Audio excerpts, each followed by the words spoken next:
करूंगा उसके पहले मैं जस्ट कुछ और चीज़ें भी हैं जो मैं अपने बारे में आपको बताना चाहूँगा। 2.5 NVG जो ये कोई कंपनी का नाम नहीं है। 2.5 NVG बेसिकली क्या है कि मैं अगर एसिलॉर की बात करूँ, अभी मैं आपको एसिलॉर के बारे में जब मैं आपको बताना चालू करूँगा तो उसमें आपको ये बताऊँगा कि हम जो 1849 में हमारी कंपनी जो एसएल और सिलॉर दो कंपनियां थी, एक लेंस बनाने वाली कंपनी थी हमारी पेरिस में एसएल, और एक सिलॉर थी जो कि जिसने रिटेल का काम स्टार्ट किया था। तो हम लोग 1970s के टाइम पे जब सिलॉर के नाम से हम आए थे, हम 1998 में इंडिया में आए और उस टाइम पे जब हमने इसको एक्वायर किया था, दोनों लोगों ने टाई अप किया था, तो हम विश्व की उस समय तीसरी सबसे बड़ी ऑप्थेल्मिक इंडस्ट्री थे। लेकिन आज की डेट में हम विश्व की सबसे बड़ी ऑप्थेल्मिक इंडस्ट्री हैं। अब जब आप विश्व में ऑप्थेल्मिक इंडस्ट्री में इतना बड़ा नाम है तो आपके ऊपर बहुत सारी रिस्पॉन्सिबिलिटीज भी आती है। आप कम्युनिटी में क्या आप आगे मैसेज देना चाह रहे हैं, ये भी एक चीज आता है। तो जब हमने ये सारी चीज़ों पे काम करना स्टार्ट किया 1998 में, हम इंडिया में क्रिजाल हमने लॉन्च किया था। उस टाइम पे उसके पहले क्रिजाल लेंस का तो नाम आप लोगों ने सुना होगा। मैं एक्चुअली क्या है, मैं थोड़ा सा आप लोगों को और बताना चाहता हूं। ये मैं कोई ट्रेनिंग सेशन नहीं है कि ये वन वे इंटरेक्शन होगा। ये एक डिस्कशन होगा जिसमें मैं आपसे भी उतना ही एक्सपेक्ट करूंगा जितना मैं यहाँ पे बोल रहा हूं। मतलब आप भी मुझे रिस्पॉन्ड करें जिससे कि मुझे पता चले। ऑल 23 विजन सेंटर्स पे स्पेशली मेरी उन लोगों से ज़्यादा रिक्वेस्ट है जो ऑप्टिकल वहाँ पे देखते हैं या पेशेंट से डायरेक्ट ऑप्टिकल के लिए डील करते हैं। तो वो लोग अगर मेरे साथ कम्युनिकेशन बना करके रखेंगे तो आपके लिए और सहूलियत होगी और मुझे भी बात करने में अच्छा लगेगा, जो मैं शायद आपसे 2 घंटे बात कर सकता हूँ। लग्जोटिका का नाम किसी को पता है? लग्जोटिका के बारे में किसी को जानते हैं? अच्छा, क्रिजाल जो है वो एसिलॉर कंपनी का लेंस है, ये किसी को पता है कि नहीं? क्रिजाल लेंस मार्केट में वेल नोन है, हर आदमी क्रिजाल को जानता है, लेकिन एसिलॉर की बात करते हैं तो शायद कम लोग जान पाते हैं। इसी तरह भी जैसे मैंने भी आपको लग्जोटिका का नाम लिया, आप लोग अभी नहीं समझ पाए कि मैं क्या बोल रहा हूं, लेकिन जैसे ही मैं नेक्स्ट नेम लूंगा आप लोगों को लगेगा अरे ये कैसा हो गया, ये इतना बड़ा नाम हम मिस कैसे कर गए। रेबन फ्रेम का नाम किसने किसने सुना हुआ है? Please please speak, please speak. आप लोग बोलोगे नहीं तो मुझे समझ में नहीं आएगा। रेबन फ्रेम का नाम सुना हुआ है ना? yes, sir. तो रेबन फ्रेम लग्जोटिका कंपनी का है। ये बेसिकली एक इटालियन कंपनी है और हमने अक्टूबर 2018 में टाई अप कर लिया। हम दोनों कंपनी मर्ज हो गए तो अभी हम एसिलॉर लग्जोटिका हो गए, जिसको हम इन शॉर्ट फॉर्म में एसिलक्स भी बोलते हैं। तो रेबन जो फ्रेम आता है वो भी हमारा है, क्रिजाल जो लेंस आता है वो भी हमारा है। तो इन दोनों कंपनियों के मर्जर के बाद आज हम विश्व की सबसे बड़ी ऑप्थेल्मिक इंडस्ट्री कंपनी है। अब आप इस चीज से हमारी मार्केट शेयर का आप इस चीज से अंदाजा लगा सकते हैं कि हमारा जो नियरेस्ट कॉम्पिटिटर है, जो हमारे बाद मार्केट में दूसरा स्थान रखता है, वो हमसे 1/3 से भी कम है। मतलब अगर मैं ग्लोब में मान करके चलता हूं कि 100 रुपए का चश्मे का धंधा है, ऑप्थेल्मिक इंडस्ट्री 100 रुपए की इंडस्ट्री है, उस इंडस्ट्री में मान लीजिए हम 80 रुपए पे हैं, तो हमारा जो नियरेस्ट कॉम्पिटिटर है वो तकरीबन 25 रुपए के आसपास है। तो इसका मतलब ये है कि हमारे पास इतनी वाइडल रेंज है और हम मार्केट में अच्छे तरीके से अपने प्रोडक्ट को सेटिस्फाइड करके, कस्टमर्स को सेटिस्फाइड करके अपने प्रोडक्ट्स को हम मार्केट में रन कर रहे हैं। सिंस जब हम एसिलॉर थे लग्जोटिका के आने के पहले, हम फिर भी बहुत बड़ी कंपनी थे, तो हमने क्या किया, एक मार्केट में सर्वे कराया था लगभग 2012 में। ये जेडी पावर कंपनी थी, हमने एक अमेरिका की कंपनी है जेम्स डेविड पावर, हमने उससे सर्वे कराया था और उस सर्वे में ये पाया था कि उस टाइम पे जो पॉपुलेशन थी, पूरे वर्ल्ड की पॉपुलेशन, वो लगभग 7.2 बिलियन थी। और 7.2 बिलियन में आपके विजन सेंटर या आपकी तरह और हॉस्पिटल्स में जाकर के जिन्होंने, जिसमें से एक मैं भी हूं, अपनी आंखों के दोष का निवारण करा लिया, तो वो हो गए 2.4 बिलियन। और उसके अलावा दुनिया में उस समय there was 2.5 billion peoples who were suffering from the eyesight problem due to availability, accessibility, affordability and awareness. ये 4 मेजर पैरामीटर थे जो उस समय निकल करके आए। तो इसीलिए एसिलोर ने एक इनिशिएटिव लिया और हम यहाँ पे न्यू विजन जनरेशन, हमारा काम ही यही था कि हम उन 2.5 बिलियन पीपल्स को एक नया विजन देंगे। हम उनको कोशिश करेंगे ये सिखाने की, ये तैयार कराने की कि भाई आपकी जो आंखों में प्रॉब्लम आई है, ये आंखों की प्रॉब्लम समय के साथ साथ जीवन में आ जाती है और एक ये चश्मा पहनने से दूर हो सकती है। मैं आपको इस सब के बारे में क्यों बता रहा हूं? मैं चश्मे वाली कंपनी हूं। मैं आऊं आपको सीधे फ्रेम के बारे में बता देता और फ्रेम के बारे में बता करके हम लोग आगे काम चालू कर सकते थे। लेकिन होता क्या है सर, जब आप दुकान पे नहीं, बहुत सारी चीजें अभी एसिलोर की ऐसी बता सकता हूं जो हमारे देश में और अन्य देशों में भी ऑप्थेल्मिक इंडस्ट्रीज के लिए बहुत सराहनीय कदम हमने उठाए हैं। तो सिंस ये 2.5 एनवीजी के बारे में बताया मैंने आपको, अभी मैं आपको और एक चीज इसके साथ साथ बता सकता हूं कि हमने जो अभी 2.5 एनवीजी इंडिया में जब लॉन्च किया था, तकरीबन 2013 में लॉन्च किया था, और हम उस टाइम पे हमारे जो नेटवर्क थे वो हम 3 नेटवर्क में काम करना चालू किया था। आई होप आप सब लोग परिचित होंगे, जो मैंने फोटोज यहाँ पे शेयर किया हुआ है। इसमें एक नेटवर्क है आई मित्रा ऑप्टिशियन, नहीं दिख रहा है, ये डिस्प्ले नहीं आ रहा है। अरे मैं तो यहाँ पीपीटी चला रहा था, मुझे आई वाज एक्सपेक्टिंग कि ये होगा। पेन नहीं चल रहा तुम्हारा। Hello sir.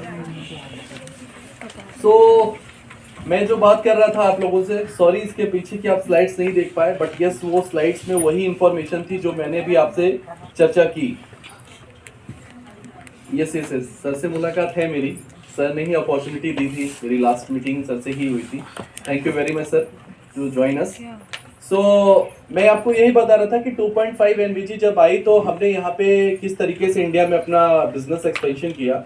बिजनेस एक्सपेंशन के पीछे हमारा मोटिव यही था कि जो 2.5 बिलियन पीपल्स हैं हम उन तक पहुंच पाएं। इसके लिए हमने आई मित्रा चैनल भी स्टार्ट किया। आई मित्रा ऑप्टिशियन, हो सकता है आप लोगों में से बहुत सारे लोग हों जो आई मित्रा ऑप्टिशियंस के बारे में जानते हों। और फिर उसके बाद हमने कुछ बड़े रिटेल्स जो अच्छा काम करते हैं, जो क्वालिटी पे फोकस करते हैं, हमने उनके साथ भी काम किया। और साथ में हमारा हॉस्पिटल्स नेटवर्क में काम किया। तो हॉस्पिटल सेक्टर में अगर काम करने की बात करें तो हम सीएल गुप्ता में, अगर मैं आपके आई हॉस्पिटल की बात करूं तो लगभग 4-5 साल से हम काम कर रहे हैं। हॉस्पिटल्स में काम करने के हमको क्या क्या फ़ायदे हैं, आपको क्या क्या हमसे बेनिफिट मिल सकता है, उनके बारे में भी हम बात करेंगे। सबसे अच्छी बात ये होता है कि अगर हम यहाँ पे आपके पास आए हैं तो यहाँ पे ओपीडी ज़्यादा होती है तो कन्वर्जन ज़्यादा होंगे, कन्वर्जन ज़्यादा होंगे तो लोग चश्मे ज़्यादा बनवाएंगे। और अगर उनके पास क्वालिटी स्पेक्टिकल्स पहुँचेंगे तो कहीं ना कहीं जो हमारा उद्देश्य है वो पूरा हो पाएगा। मैं आपको जस्ट एक चीज़ और ऐड करना चाह रहा हूँ सर। जब हमने 2.5 न्यू विजन जनरेशन स्टार्ट किया था, हम उस टाइम पे सर प्रोडक्ट नहीं लॉन्च किए थे। हमने 2013 में जब ये स्टार्ट किया था, हम सिर्फ आई मित्रा बना रहे थे। और आई मित्रा को हमने कहा कि आप जाकर के आंखों में गांव में जाकर के आंखों का जांच करो, जिनको देखो कि आंखों का समस्या, आप नंबर निकालो, अगर आपको कुछ ऐसी समस्या समझ में आती है आप हॉस्पिटल में उनको रेफर करो। लेकिन अल्टीमेटली हो क्या रहा था, लोग आ रहे थे, जांच करा रहे थे, नंबर लेकर के चले जा रहे थे। प्रॉब्लम जस की तस थी, चश्मा नहीं लगा पा रहे थे। फिर हमने वहां पे रीडिंग्स लाना चालू किया कि एटलीस्ट जो 40 के बाद वाले पेशेंट होते हैं, जो प्रेस्बायोपिक होते हैं, जिनको पावर प्लस की पावर आ जाती है, तो हमने रीडिंग से स्टार्ट किया। फिर जो हम मार्केट में रीडिंग लेकर के आए, रीडर्स लेकर के आए, तो मार्केट में हमारे पास फीडबैक ये आया कि सर आप जिस प्राइस में जो क्वालिटी आप प्रोवाइड कराते हो मार्केट में अवेलेबल नहीं है। तो सिंस आप भी ऑप्थेल्मिक इंडस्ट्रीज में काम कर रहे हो, तो अगर आप अपना प्रोडक्ट लॉन्च भी करोगे तो ये हम सबके लिए अच्छा होगा। तो फिर उसके बाद सर हम रीडिंग्स के बाद फ्रेम्स पे आए, लेंसेज पे आए, और ये सारी चीजों पे हम काम करने लग गए। ओके, तो अभी मैं आपको आगे चीजें बताता हूँ कि हमारा उद्देश्य जो यहाँ पे आज का ट्रेनिंग का है, बहुत सारी चीजें हैं इसमें हमारे बारे में लिखा हुआ है, कस्टमर्स के फीडबैक्स भी हमने लिए हुए हैं।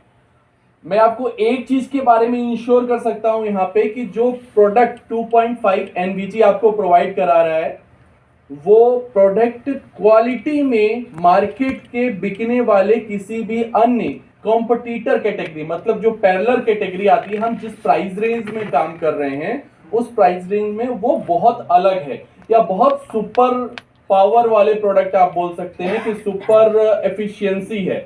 सुपर एफिशिएंसी क्यों मैं वर्ड ये यूज कर रहा हूँ, बेसिकली हम एक यूरोपियन कंपनी हैं, तो यूरोपियन कंपनी होने के नाते हमको कुछ स्टैंडर्ड को मेंटेन करना पड़ता है। आप लोगों ने देखा होगा हमारे प्रोडक्ट्स के टेम्पल पे यहाँ पे CE लिखा होता है।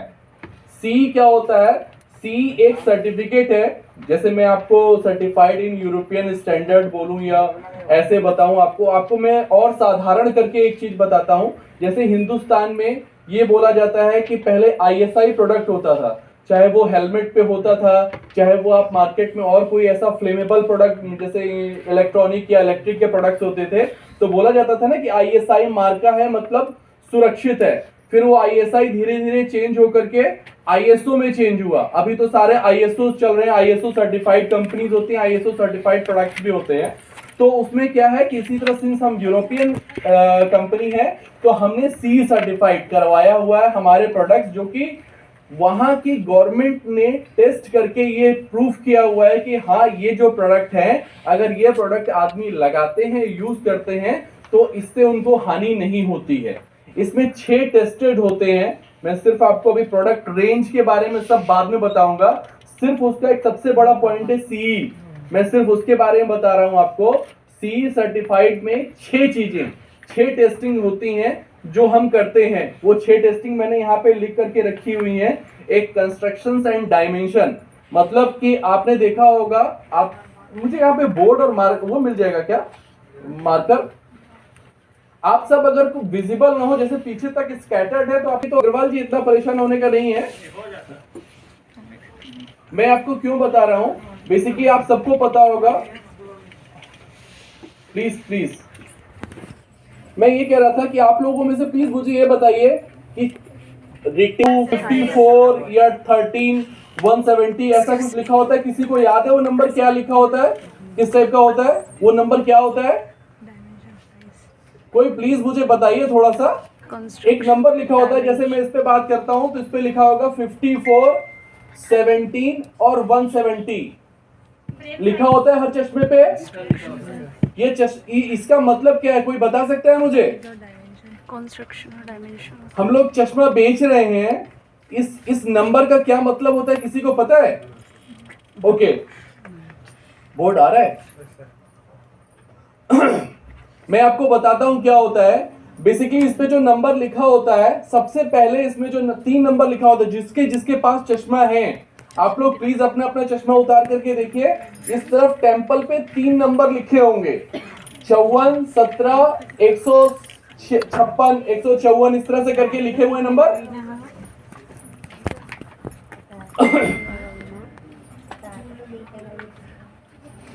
कहीं भी कर दो, इधर भी कर सकते हो, उधर भी कर सकते हो, मैं उधर भी आ जाऊंगा, आप वहीं लगा दो। ये तुम्हारे चश्मा कुछ भी नहीं लोकल है।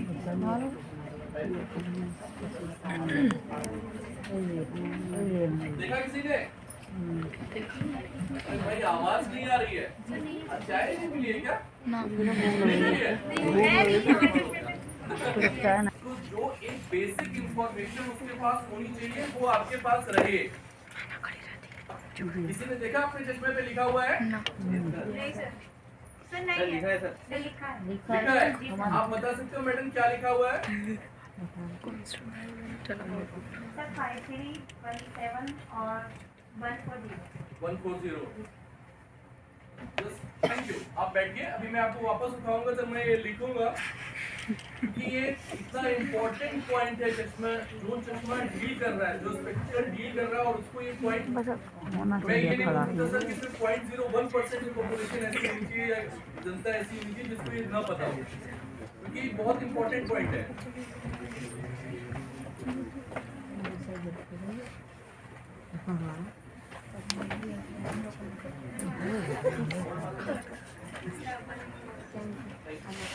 आपने क्या बताया मैडम, क्या लिखा है? सर 53 53 17 140, ये एक नंबर लिखा होता है। और आप जितने भी चश्मे देखोगे, आपको 50,000 रुपए का फ्रेम हो या 50 रुपए का फ्रेम हो, ये साइज सब पे लिखा होता है। अब अगर प्रोडक्ट पे कुछ लिखा हुआ है तो किसी काम के लिए लिखा होगा, लेकिन शायद हमने ध्यान नहीं दिया होगा। प्लीज आप बैठ जाएं, मैं आपको बताता हूँ। और ये आपका एक बहुत बड़ा सपोर्ट करेगा आपको चश्मा सेल करते समय।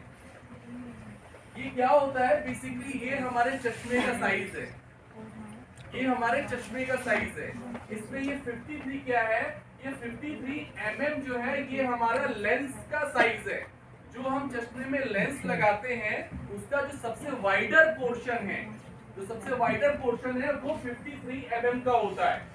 या किसी में 54 होगा, किसी में 51 होगा। तो जैसे किसी का फेस बड़ा है तो आप उसको कुछ भी चश्मा निकालने से अच्छा आप ये ध्यान दो कि आप 53 साइज, 54 साइज, 55 साइज चश्मा निकालोगी। आई साइज बड़ा होगा तो यानी कि क्या बड़ा होगा, नंबर फ्रेम बड़ा होगा। फ्रेम बड़ा होगा तो बड़े फेस पे फ्रेम बड़ा सेट करने के लिए हमको इजी रहेगा उसको दिखाने के लिए। जनरली होता है कि हम सारी फ्रेम निकाल के रख देते हैं, साफ देखो आपको कौन सा पसंद है। लगवाना चाहिए आपको कुछ लगा के देखते हो सर ये बड़ा लग रहा है, सर ये छोटा लग रहा है। अगर हमको उसका फेस रिकॉग्नाइज हम कर पा रहे हैं तो हम ये बता सकते हैं कि ये क्या है। इसके बाद आपने देखा इसमें सेकंड चीज लिखा हुआ है 17 आपका ब्रिज का साइज होता है। ये जो ब्रिज होता है ना, ब्रिज होता है ये, इस ब्रिज का साइज होता है 17 mm और ये 140 mm आपके टेम्पल का साइज होता है। ये जो टेम्पल है इसका साइज होता है 140 mm। ये तीनों वैल्यूज mm में होती है। तो आप यहाँ से एक चीज ये ध्यान करके बता सकते हो आप कि आपको फ्रेम अगर बड़ा देना होगा तो 53-54 साइज, 55 साइज का आएगा। फ्रेम छोटा देना होगा तो 46, 47, 48 ये सारी साइजेस भी आती है। ठीक है, आप लोग मानते हो ना सर 46 साइज का दो, 48 साइज का दो, यही साइज होती है राकेश जी। ओके, तो पहला हमारा जो बात मैं कर रहा था कंस्ट्रक्शन एंड डायमेंशंस। अभी आप लोकल किसी कंपनी के प्रोडक्ट्स की अगर बात करोगे तो वो भी ये लिखते हैं, लेकिन अगर आप उनके 100 पीस लोगे तो 100 के 100 में एग्जैक्टली साइज जो है वो फर्क कर जाएगा। कहीं 1 mm का फर्क करेगा, कहीं 1.5 mm का फर्क करेगा, कहीं आधा mm का फर्क करेगा। लेकिन जब हम CE सर्टिफाइड कराते हैं तो हमारा ये डायमेंशन, वो पहला पीस हो या उस लॉट का आखिरी पीस हो, डायमेंशन सारा सेम होता है। क्लियर है? क्लियर है? प्लीज आप लोग आंसर नहीं दोगे फिर मैं बता रहा हूँ, मुझे फिर अच्छा नहीं लगेगा। मैं चाहता हूँ कि फ्रैक्शन जो हो वो दोनों तरफ से बराबर हो। अगर वो वन वे होगा दिक्कत होगा।